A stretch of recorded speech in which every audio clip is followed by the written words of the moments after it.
Hello, everyone, and welcome to Talk Nerdy. Today is Monday, May 19th, 2025, and I'm the host of the show, Dr. Cara Santa Maria. And as always, before we dive into this week's episode, I do want to thank those of you who make Talk Nerdy possible. Remember, this show is and will always be 100% free to download, and we keep it going by relying on the support of individuals just like you.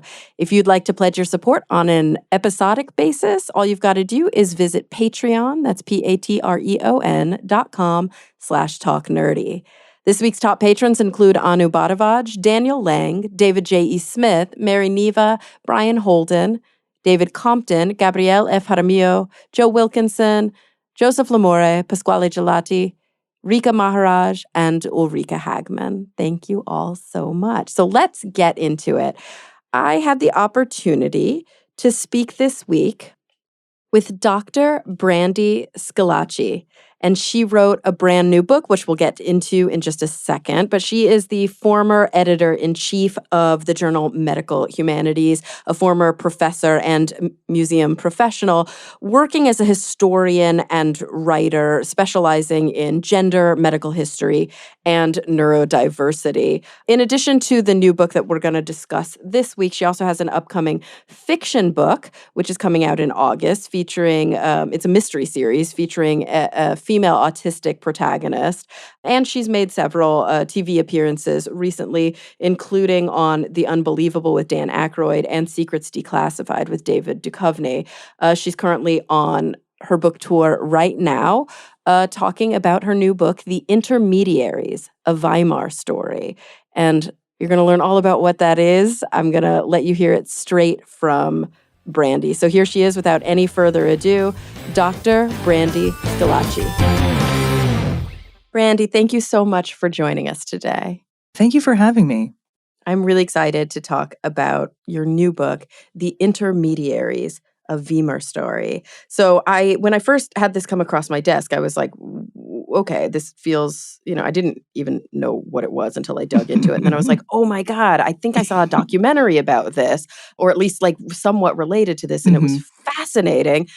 Lately, I've been having more and more sort of history of science and history of social justice professors and authors on the show. I do think I've been seeing a tonal shift of my own interest areas on the show, probably in lockstep with my own activism, right? My reaction to what's happening in the world. And so dumpster fire, sure. Right? Yeah. So obviously this is the culmination of years of scholarship and work. Were you always interested in these topics, or were you also, I don't want to say also, were you additionally inspired by the changes that we've been experiencing at sort of the federal level here in the U.S.? Well, so the book took 3 years to research. And of course, that means that I got the idea before that. There was a time when basically I was thinking we would be reading the book under a woman president talking about how we dodged this bullet. But oops, right? Like the thing has become increasingly prescient. I guess I would say I myself am a very gender fluid person. I don't really fit into the binaries. It's not that I eschew womanhood or anything like that. I go by she, her, but the box just isn't big enough. So I've always been quite flexible in terms of gender. And I've always thought of myself as kind of non-binary. It helps that I'm a bit androgynous looking anyway. So there was that. But really, this all started with an article that I ended up writing years ago for the Scientific American about Michael Dillon. Now, Michael Dillon was the first person to have a phalloplasty. And it was the very famous surgeon in World War I who was helping soldiers regain their faces. I think Lindsay Fitzharris wrote a book called Facemaker about him. Yeah, so essentially he did the first phalloplasty. I wrote a short story about, or not short story, an essay about that. And there was this mention of Magnus Hirschfeld and this Institute for Sexual Science. And I thought, I've never heard of that. What's that? I need to go find this out. I started diving in, and it's a very interesting situation because almost everyone has seen the old Nazi black and white reels of them burning books. We've seen the big fire, the big bonfire on the Orpen plots. And they were burning the Institute for Sexual Science library. But nobody knows that. And I thought, how can we all know the image and yet don't know the history of what's behind it. And so that was really kind of my entree into, what was this place? What were they doing? And why did the Nazis see fit to try and expunge them from history? So I would love to even just start with painting a picture of the time, right? Because it's my assumption is that anybody listening to the show today was not alive at this time. There was a time not long ago when Right, right. probably some of my older listeners might have been alive at this time. But yeah, there's very, very few survivors from this era at this juncture. They would have been very, very, very young. I mentioned a documentary, I think it was on Netflix a couple years ago, about this sort of era in Berlin. Mhm. And one of the things that really opened my eyes is I didn't realize that there was sort of a thriving LGBTQI Right. community in Berlin at the time that was then, of course, seen as a massive threat to the Third Reich, and that there were trans individuals with like Mhm. walking papers, like with like Oh, yeah. doctor's notes being like, I'm Right. allowed to be trans, so you can't mess Mhm. with me, cops. Like this was an era that I didn't know existed. So hopefully you can help us kind of set the scene. One of the questions the book seeks to ask is, how do we begin to hate? Where does this hatred come from? Because we're seeing it right now. This just incredible backlash against transgender individuals, which is spilling over into a backlash against homosexual individuals. And you have people trying to roll back rights that we've just recently clawed out of into existence, and threats of trying to get homosexuals out of the military. So where does this hatred and fear come from? How does this first begin? And so the book asks that question, and the answer is that it actually started so much further back. So when we're looking at the Weimar era or the era leading up to or interwar period, but what really begins in the late 19th century, and it starts partly with women getting more rights. And so it's kind of interesting how much misogyny is tied up in this story and tied to the hatred of gay and transgender people. It's this deep misogyny.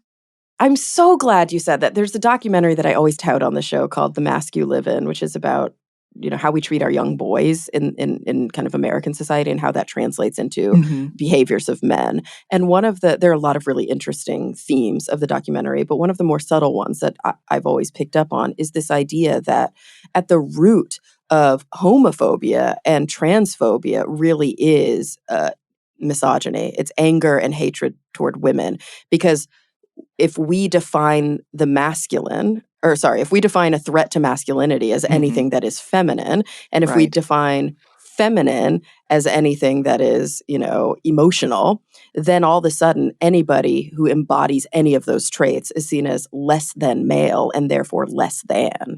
And And it's a through this is, line, right? yeah, it's absolutely lockstep in Germany. And so what you have, we'll start for a little further back. We'll start when there's still Wilhelm, right? When you still have a Kaiser, and this is before the Weimar. The Weimar period actually it's a republic, and there's voting, and it's a new era in Germany. But before that, you have Wilhelm II, and you have a monarchy in trouble already. Germany is in a bit of a plight. They had they had wars against France, and they had kind of come out on top at an earlier date. Now Wilhelm II has taken over, and he's younger. He wasn't part really of that, and there's this real sense among Wilhelmites, I guess, that we're getting soft, right? That Right. Germany is Yeah. getting soft.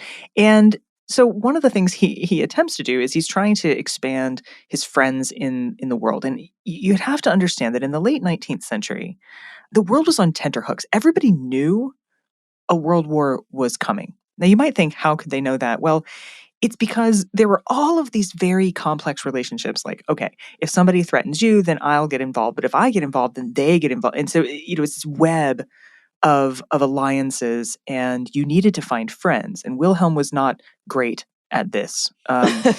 He wasn't great at his job. But he did have a very close confidant who was a very, very close friend. And that friend, he sheltered the Kaiser. And it was this group called the Round Table, the Leidenberg Round Table. And it was a bunch of guys, and they'd get together at big properties, and they'd go on hunts.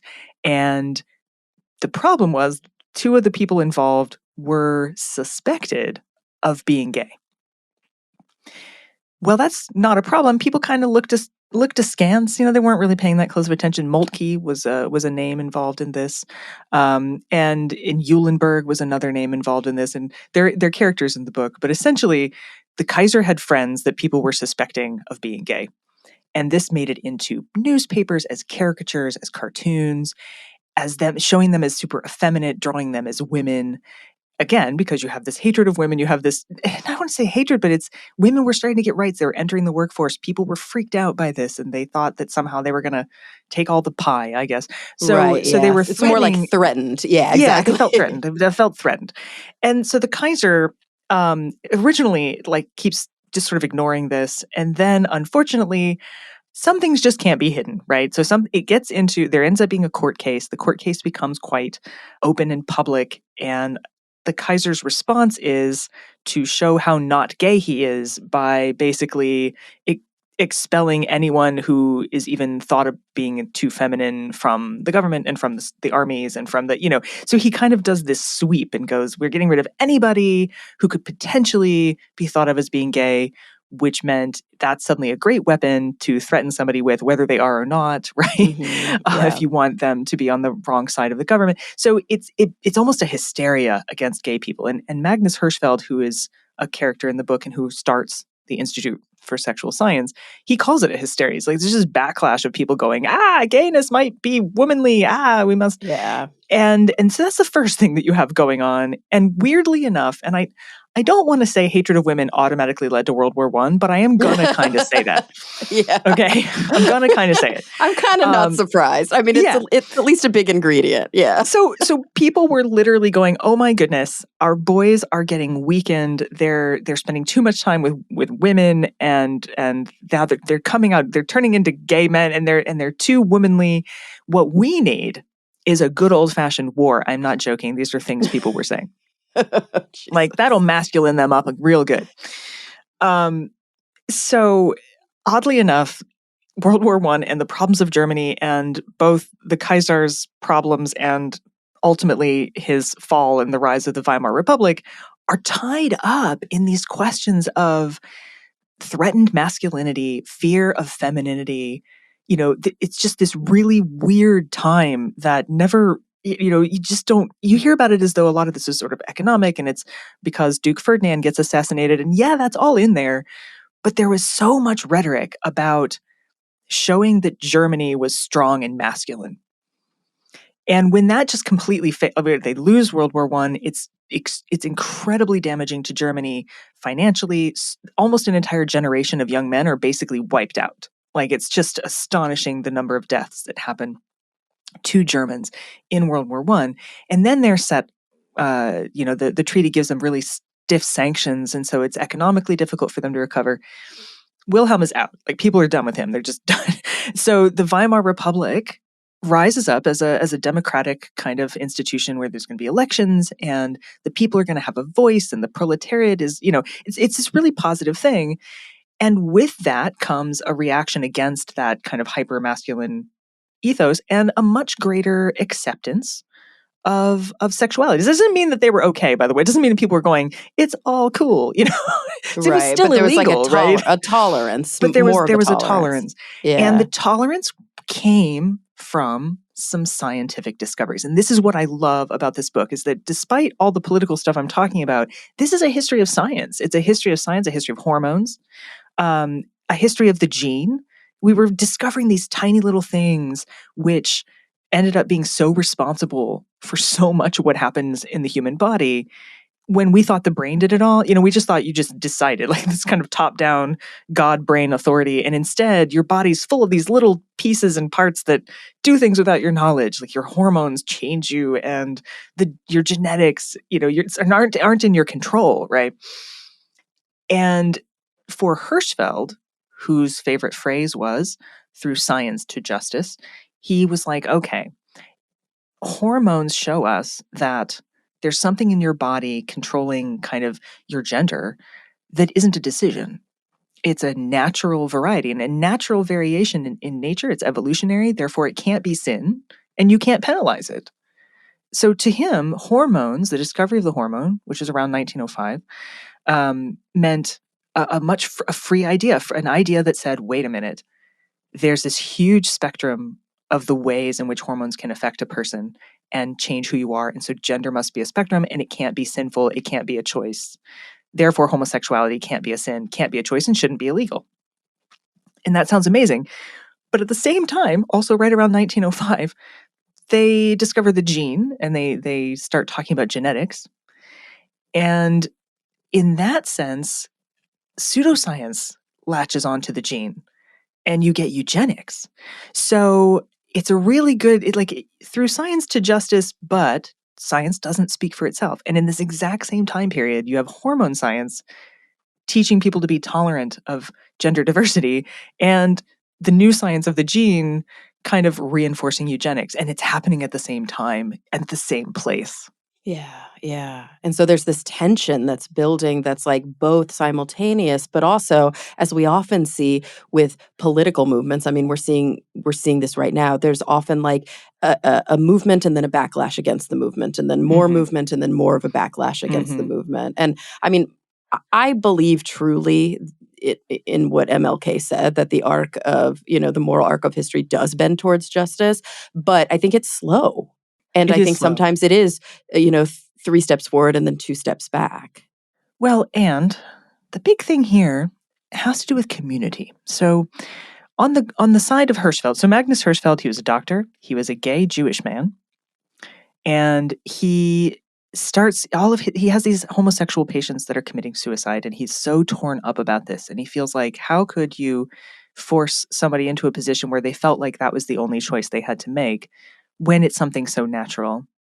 And the more he researched it, the more he realized, wow, it's a really big spectrum. Like there's people who are homosexual, there's people who are heterosexual, there's people who are in between in a whole variety of ways.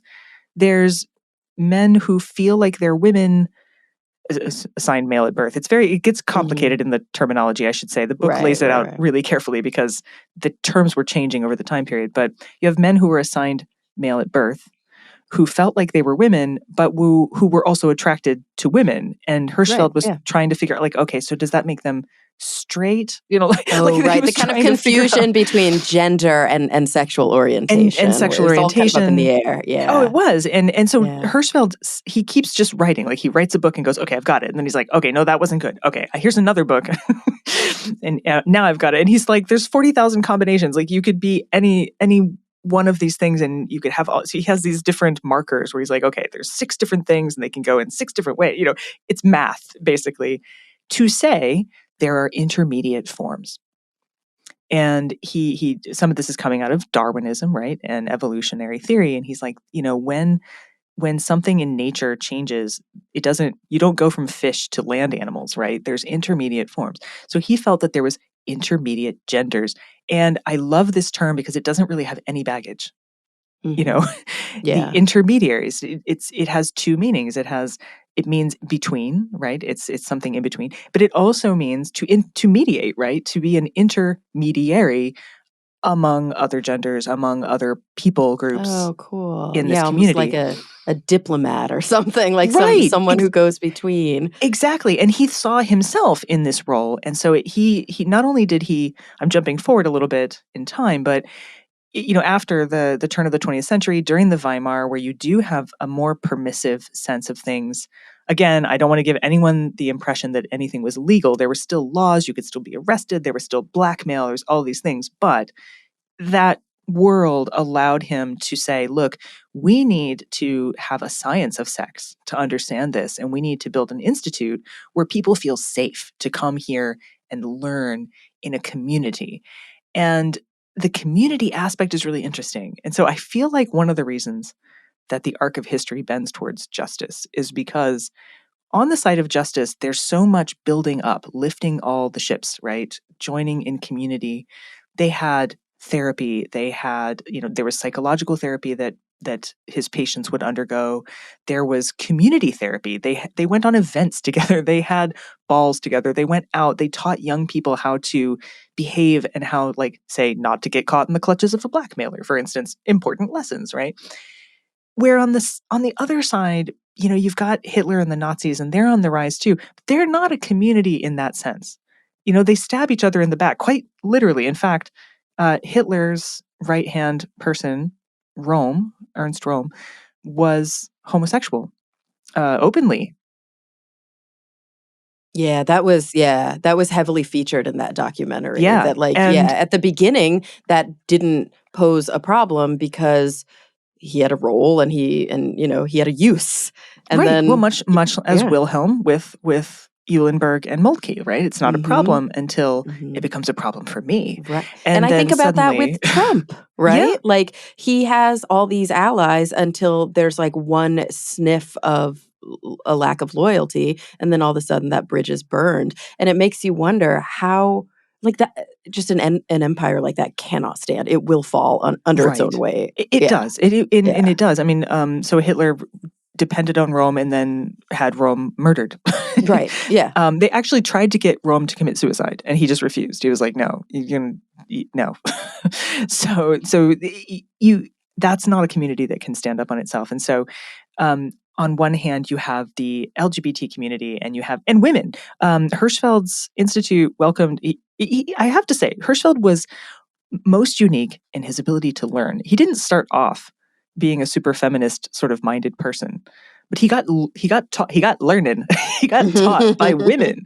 Helene Stoker, for one, who was like, "No, you're not doing this right," Hell and yeah. yeah, and these women came together, and they were very supportive of what he was doing. They were supportive of LGBTQ, and that lent power to the organization. And so how do you undermine something like that? You do it by trying to split it from within. And not a surprise, the powers that be, including the Nazis, it's true, they went for the root. They used masculinity. Of There course. had been all of these boys' societies called the Vondervogel, which means like walking bird for some reason. But Oh, that feels a little femme to me. I don't know. I know. I'm like, that's So kind of a surprising the name. Yeah. Vondervogel was supposed to be a bunch of boys getting together to go into nature together, but also not Mhm. gay. And I was kind of like, okay, Yeah. all I right, love it. But um, totally not gay. but totally not gay, right? Well, and Hans Bleuer, who is somebody who really pushes this movement, was homosexual Right. Yeah. originally, so he said, and Yeah. was friends with Hirschfeld, and then was like, "Oh wait, no, I'm not." In fact, Hans Bleuer then throws Hirschfeld under the bus and is like, "I'm not homosexual. I'm a good straight man because I'm not Jewish." And he's one of the What? first people who Oh basically started no. saying like Jewish men are feminine, Jewish men are making boys gay. He fed into Yeah. the anti-Semitism, which then Hitler used and at one point said of Hirschfeld that he was the most dangerous Jew in Germany because he was feminizing boys. So they literally used a very masculinist movement. There were gay masculinist movements, basically like Mhm. He-Man Woman Haters Clubs, right? Well, and I mean, Um, again, we still see that to this we day. still see that, yeah. We see like some movements within the LGBTQ community that are actually very transphobic, Hmm. and it's a problem.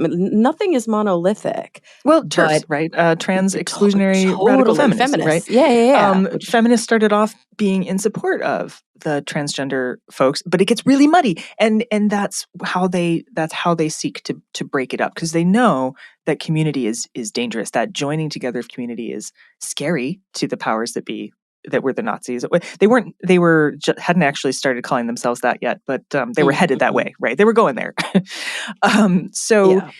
post World War I, you have the Weimar era. It is a really amazing time period. It is it's body, it's gregarious, it's colored lights, it's this 1920s, roaring 20s. It's a roaring 20s essentially.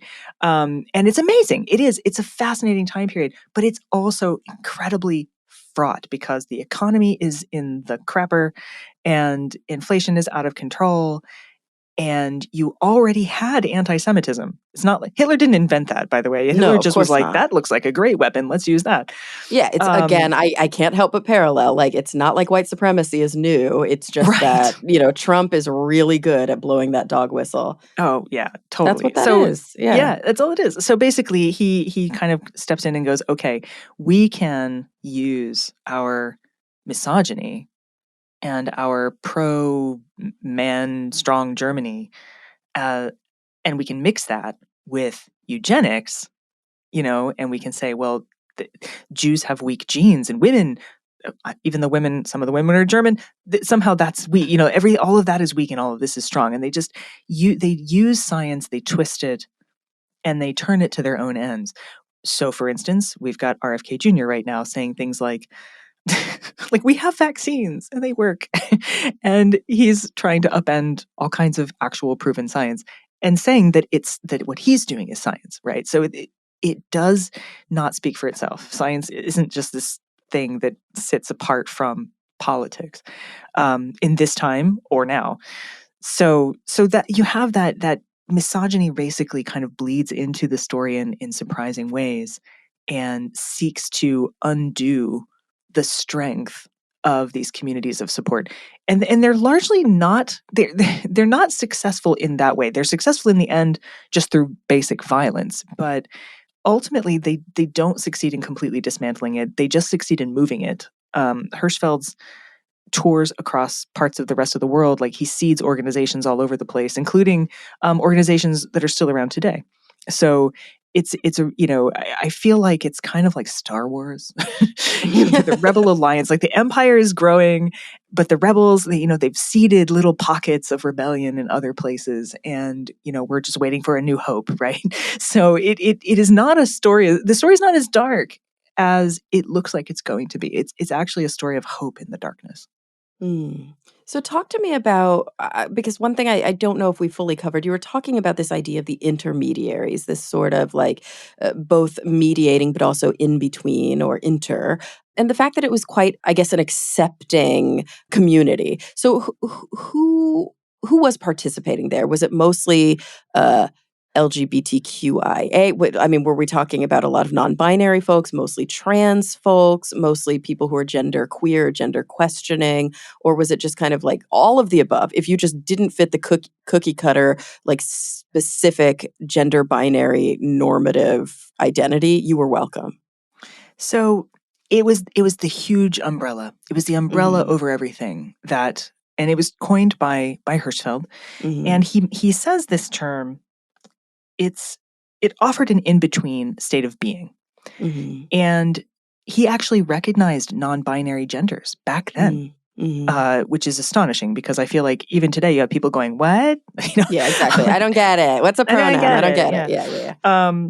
So it's the closest approximation to non-binary identity we have in history, the intermediary, because what he was basically saying is we need a word that talks about people for whom our other words kind of don't quite work. Some people who we would today call transgender saw themselves entirely as the other gender. Dora Richter is a really important part of this book. She's the first trans woman to undergo modern gender affirmation surgery before Lily Elba, which a lot of other people know. And Dora thought of herself as a woman, felt like she was a woman her whole life, always referred to herself as a woman. But not all people who, again, we would probably still consider under the transgender umbrella today, if we were to name it, thought of themselves that way. Some considered themselves to be half men or men who had female souls, for instance, and enjoyed playing the part of a woman because they had a female soul, but were also attracted to women and kept some little aspect of masculinity still wrapped up in that. And so you had that. Then you had women who wanted to be men. Sorry, assigned female at birth. It gets really, again, it's so confusing because in the book they call them women who want to be men, but right, and in especially book, during the era, that's everybody was still coming up with how to define it's complicated, but that's the whole reason that Hirschfeld creates this term, because he's like, okay, even he's like, gets tongue-tied trying to come up with how you describe these things.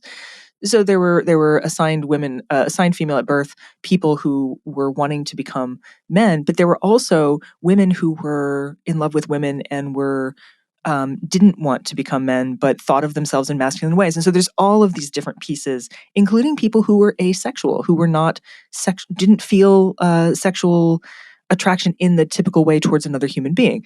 Also something that he recognized that has trouble being recognized today. So I told you he sat down and he tried to do this mathematically. And I love this number because it's so ridiculous, and yet I kind of believe it. He basically claims he came up with 43 million combinations. Oh, right. Okay. for Yeah. sex, Yeah. sexuality, sexual identity. Like that, there were all these different. That's just. It sounds so. It's a very big number, but I get what he was saying. Yeah. So intermediaries became this umbrella term for anyone who existed between, alongside, or outside the traditional binary and its gender expectations. So it's a huge term.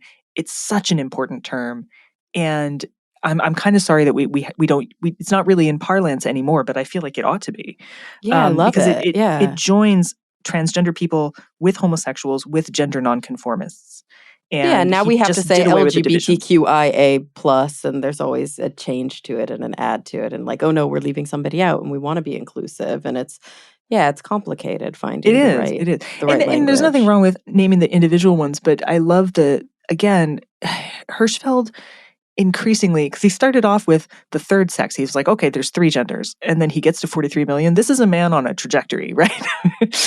Like, he's headed places. And there were also intersex people in this time period too, who he also had underneath that umbrella.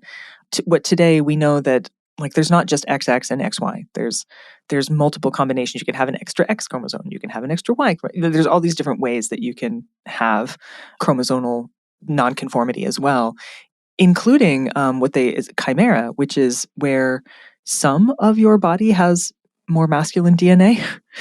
I love this. At the cellular level, your cells can actually sometimes be a different gender than you identify as in a regular person. And this is new. This is brand new science.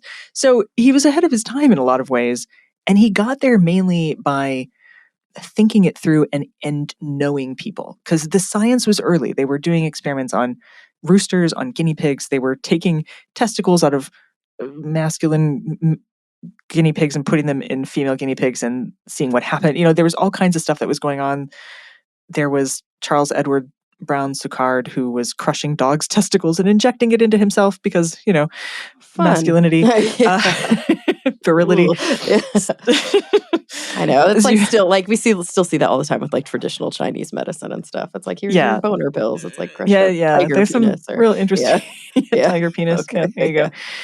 go. Rhino horn, right? So there's Mhm. that kind of stuff. Monkey glands got to be real popular for a while. Yeah, like you do. Um, like you do, but there was real science in it too. However, it gets used in weird ways too. So Eugene Steineck, he starts thinking that he can do a male rejuvenation surgery, the Steineck surgery, and it becomes all the rage. And like, dudes are lining up. It's kind of like, Mhm. it's the Viagra of its day, right? They want they Mhm. want to be Steinecked. But Steineck also thought that if you took the testicle of a healthy masculine straight man, and stuck it in a gay man, it would turn him straight. Mm. Which Okay. Hirschfeld tacitly was like, okay, let's see what happens. And I think for us modern readers, we read that Hirschfeld kind of went along with this and go, dude, come on, how could you possibly believe that it's something you can cure? But he does. He tries it, and it's a massive failure. And he goes back to his original premise that you're different all the way down. That you're different. You think different. Your brain is different. Your psychology is different. Your soul is different when you are somebody who is not, conforming to one or the other genders. Right. So Yeah. it's an interesting book because you're following him. He's doing what we know science really is, which is a series of questions that you try to answer by trial and error often, and by experimentation and repetition. Well, It's and it not makes something he just has an sense. answer for. Yeah, it makes sense, this idea of, I mean, I think about the way that, let's say, psychology early on talked about the autism spectrum versus what we see right now with RFK Jr. talking about the autism spectrum. That like there there are some echoes, and it kind of feels like, Mhm. ugh, because when you look back at early psychology, this idea, okay, we're gonna discuss this as if it's, I mean, it's still in the DSM. The DSM is I the know. Diagnostic and Statistical Manual of So Mental is grief, though, Disorder. right? Right, Like, exactly. Yeah, we talk about these things as if they're disordered, when really what we should be saying is maybe like atypical or like divergent. But regardless of that, I think there's a when you look back, there's an understanding that somebody says, look at these individuals who are trying to live in a society with normative values and they're suffering because of this divergence. How can we approach this to understand it? And if there is something that is, quote, treatable, how can we learn from it to be able to offer amelioration of the suffering? Versus now we know all of the things that tell us that this is just a different way of being, and yet we're still trying to talk about it as if it's a disorder. And we're still trying to make these people feel othered. Like there's a big difference between approaching it early on and then having all of that scientific knowledge and refusing to, I guess, evolve one's perspective. So some of this comes down to what I would say function and control. And the problem with the DSM, so I used to run a medical anthropology journal, so I've encountered the DSM on many occasions, but the problem is it's talking about function. It's talking about how functional are you in the society in which we have developed? Yeah. Everything is, do you fit the mold versus are you outside of the mold? Well, and are you doing what we want you to do? And that's why I say it's function and control. Yeah. I am myself autistic and quite functional, as it turns out. But there is no. I balk at the idea of spectrum with autism a little bit, only because of how it was used. People say, "Is it a disability?" I was like, "Well, I have been disabled by society's expectations. It's not quite the same thing, but yes, it is a disability in that sense." But people talked about Asperger's syndrome for a long time. They're like, "Oh, you don't seem bad enough. You don't seem autistic enough. You must have Asperger's," without realizing that Asperger was one. We have to go back to Hitler now, because he was a German who was working with the Nazis to. They were very anti-disability. The original gas chambers were developed for the purpose of euthanizing disabled people, not Jews. They were co-opted to use that. And they actually had people going through and sort of deciding which people were disabled enough to dispose of. And one of the, including problems with your vision. Like, that doesn't seem like something you should kill someone for, right? I mean, well, nothing does, but it kept expanding, right? First it was, this person's in pain. Then it was like, well, this person's not in pain, but they're not terribly useful to us either.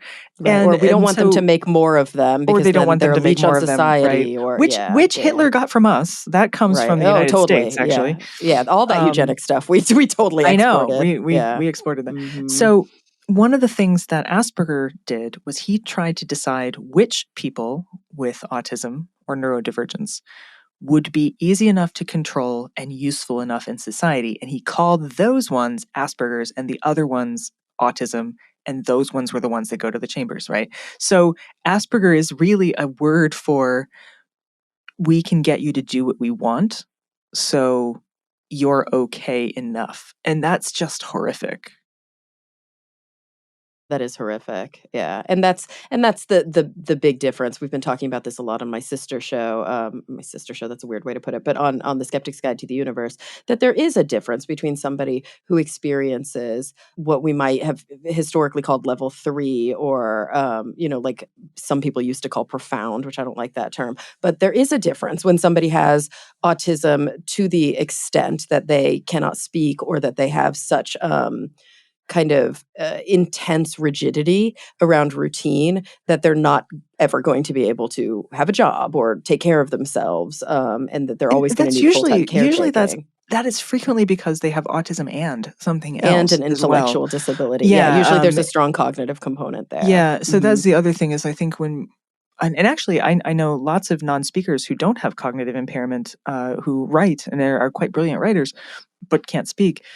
And I get it. I'm hyperlexic. I'm on the other side of that. I started talking when I was 8 months old, and I have never stopped, actually. So you can be on either side of that, but it's really interesting. I hate the movie Rain Man for that, because they sort of took someone and they said, this is what autism is, when in fact it was probably a whole constellation of things that this particular, including how he was raised and everything, that creates this personality. And then everyone goes, oh, so that's what autism is, and therefore you can't be it. But what's interesting, sorry, to wrap this back around to what we were talking about. There's no line. There's not a line that goes, this is autism and this is not. There's no, like, you can't go find it. You can't be like, I am 2 inches from the line of autism. It's not like that. And the same thing is true with gender. And this is partly what Hirschfeld gets good at talking about, that there's no, like, he basically says an all 100% masculine uber male doesn't exist. It's a myth. And an all 100% feminine uber femme also doesn't exist. He's like, there's no ends on that spectrum. And the gradations between are so varied and can change throughout your lifetime. You might feel more one way at one point and more another way at another point. And he recognized that there's no, how do you enforce something and pretend that there's like this rigid box for things when we don't see that in nature? Snails, goodness, snails. When snails have sex, they each impregnate the other one. It's crazy. Like, nature is weird. And the idea that somehow, we're all going to fit in these nice, neat boxes is ridiculous from a scientific perspective. Yeah. Yeah. Yeah, and it's interesting, these parallels, right? That are probably so, I mean, they're important anyway, but they're especially kind of salient for you. But these parallels between uh, what we might call the gender spectrum, what we might call the autism spectrum, or if you have issues with the idea of thinking of it as a spectrum, the intermediaries, and Right. neurodivergence, that there actually is a lot of metaphor in that, a lot of crossover in that. This idea of do it the way that we've always wanted you to do it, because society depends on, you fitting like a perfect little cog in this machine. And if Right. you're different in a way, it causes us problems, and we don't want to Right. adapt or adjust, so Right. you are expected to adapt and adjust. Exactly. I mean, the world, it's basically, we see this all the time in a very physical way with buildings, right? They build the building and then go, how do we make this ADA compliant? Instead of going, how do we build a building that everyone can get into? We ask the wrong questions. And I think there's quite a lot of overlap between people who are autistic and people who are in the transgender realm under that big umbrella. And it makes sense to me because as someone who's autistic, I recognize just how much of being human is performative. Like, Mm, it's a play, and we all have yeah. roles. And sometimes when you're autistic, you feel like you're in the play, but no one gave you the script and you're wearing the Yeah. wrong costume. Yeah. But when you see everything as performative, gender also seems quite performative, and it ceases to be something that feels like it has firm edges. And so I'm not surprised at all that there's a real flex there. And I think a good one, in fact. I have no idea, of course, whether I try not to diagnose people backwards in history. So I have no idea if Hirschfeld was ever, or if his patients were on the spectrum or anything. But I can say that the one universal thing about Dora Richter as a character, who we follow pretty closely in the book, is her unsinkable sense of joy and authenticity, like her desire to live authentically and her just unsinkable joy to live as herself. And that's something, I suppose, it's probably maybe the key thing I hope people pick up from the book, because don't we almost all feel like joy is illegal right now? Like Oh, we, for we can't be sure. happy because everything's so on fire. Like, we can't, Yeah. when in fact joy's a weapon, man. Mhm. You owe it to yourself and to everyone else to have joy, because it's a weapon and you can Yeah. weaponize it against evil. Yeah. Yeah, and so I'm curious a little bit about where I mean, I hate to like, on that note, where does this story go? Like, what are some of the I don't know, we talk all about this era as this sort Mhm. of fascinating, thriving, interesting, progressive era. Obviously, it wasn't, like you said, ever fully accepted or codified into law, but there was a certain tolerance and there was a certain shift and change Oh yeah. in people's perspective, but of course it didn't last. It didn't.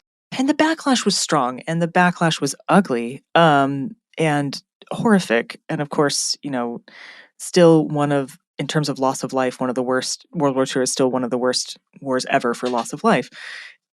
And why did we have to go there? Why did that happen? Why did the Nazis come in, and how were they able to convince people to hate? And again, that's the question of the book. How did this even happen? It happens by degrees. It happens by inches. It happens by looking like patriotism and looking like, nationalism. I started writing an essay series on Medium called "Is It Nazi?" where I just look at things Trump's doing and going, "Is it Nazi? Oh, let's look," um, because it's incremental.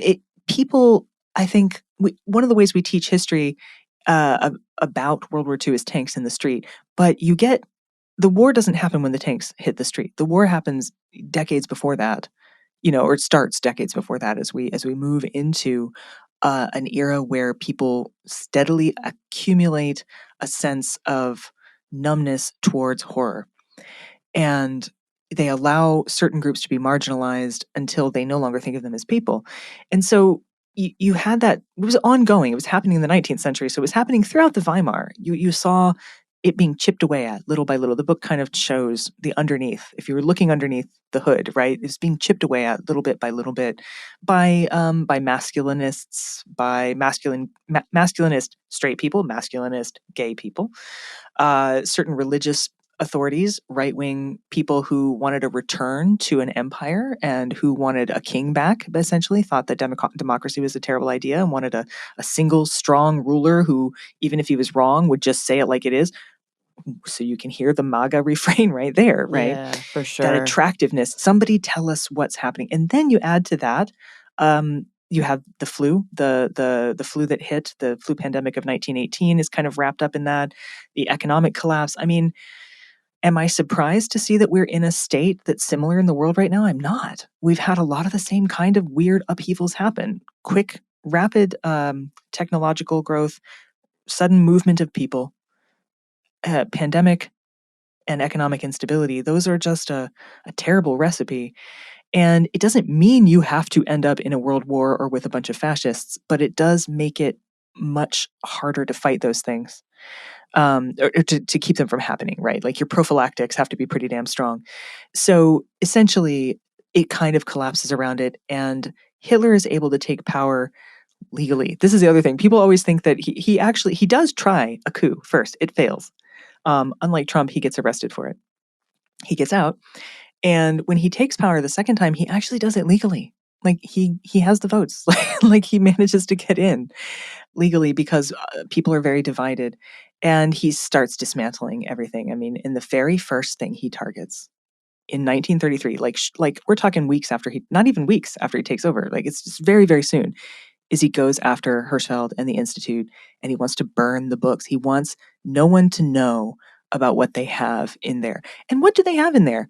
Well, one, they have really good records of people who are gay, including people in the Nazi Party that they didn't want other people to know were gay. So some of it was self-preservation. They didn't want people to know that Rome had never been a patient at Hirschfeld's Institute, but Rome's boyfriend was. So, some of it was about expunging stuff they didn't want anyone to know about the Nazi Party. Like there's a whole lot of that whole, you accusing somebody of being gay when you are gay, or accusing of someone of being a pedophile and you're the one who is. And there's a lot of that going on in the Nazi Party. And also because Hirschfeld was accepting and he was creating a space where other people were encouraged to think outside the box. And that is, of course, not what a dictator wants. He doesn't want you to think outside the box. So that's really collapse. What it comes down to, right? Really, like the idea here is this doesn't fit my perception of control, right? If I'm a fascist leader, I need everything to be just so, and anything outside of that is a threat to order. Right. And there's also, Hirschfeld's, one of Hirschfeld's surgeons who, Levi Lenz, who worked at the Institute, he fully believed that Hitler himself, he didn't think Hitler, I forget exactly what he calls him, but he felt that Hitler himself was a sexual anomaly in a couple different ways. Not homosexual, but like, I'd have to go back and look it up, but essentially like not with the normative kind of size of things at all. Maybe even, kind of an inverted or something. I forget exactly how he put it. I'd have to go look. But he saw in this hatred of the other a fear of the self, right? It's rooted in a kind of fear that you are not what you pretend to be. So there's some of that going on there. But so it seems like, okay, so the story starts off and you're like, oh my gosh, this is amazing. This amazing time period, this amazing place. They were performing surgeries. They were doing hormone replacement therapy back then. We're talking 1920s. How amazing is that? And then boom, Nazis. What? But it's not really the end of the story, because the important folks do get out. The information gets out. Dora gets out. She escapes. And she ends up living quite a long life and dying in her old age, and is not very well remembered because she was just some woman who died, which is kind of the point, right? She wasn't trying to be something other. She was just trying to live her life, and she does. So, I think we feel really oppressed and really put upon right now. And we feel like all the joy is being sucked out of everything and that all of our progress has been dampened and yanked out from under us. And they felt that way then too. But they didn't give up. They moved it around, they saved it, they slowly began to rebuild after the fact. And some of the early doctors and organizations that we know, even in the United States, were built from people who had met Hirschfeld and had been to the Institute and learned how it was set up. And, that's kind of the amazing thing about this story, is that it didn't end with the Nazis. The Nazis interrupted it, but it didn't end. Yeah. So what can we learn from this story today? I mean, we are entering, or maybe not even entering, fully in, I mean, those of us with our eyes open see that we're fully reliving Mhm. history in sort of a modern and, I think, slicker and glossier way. Like, Mhm. there's wool over a lot of people's eyes right now, but Mhm. this is recapitulating a lot of these same themes. And, you know, eh, Gilead is upon us. And so I'm curious, in reading the Intermediaries, in doing the scholarship that you did to prepare for this book, what are, I guess, some of the lessons that you take away, some of the warnings, some of the things that we should be keeping our eyes open for? Mhm. And I mean, obviously, you're not an expert on how to fight back, but I am curious what your I'm take is on what surprisingly we good can at it, though. do. Great, good. So Um, so give us some of that advice, because I think we need it so right now.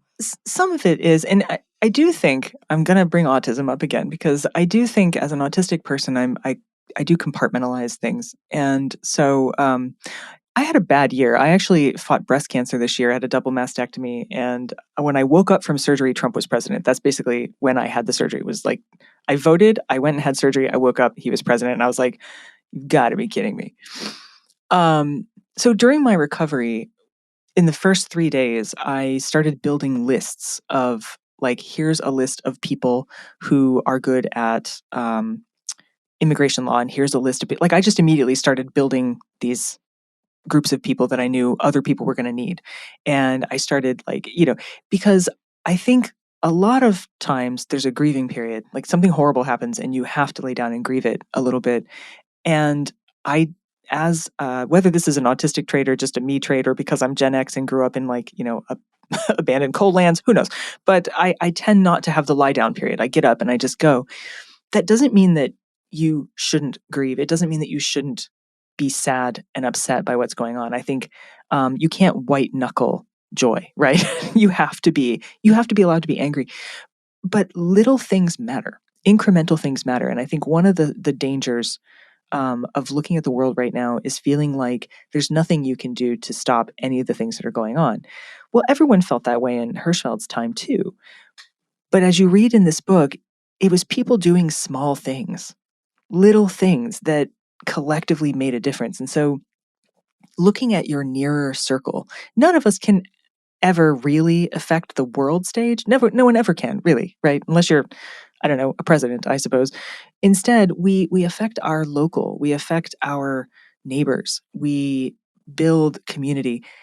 That's something we can do right now. You can build your community. You can make someone dinner. You can buy someone's groceries. It's surprising how, when you feel overwhelmed by the big stuff, we forget about all the little stuff that's actually in our control.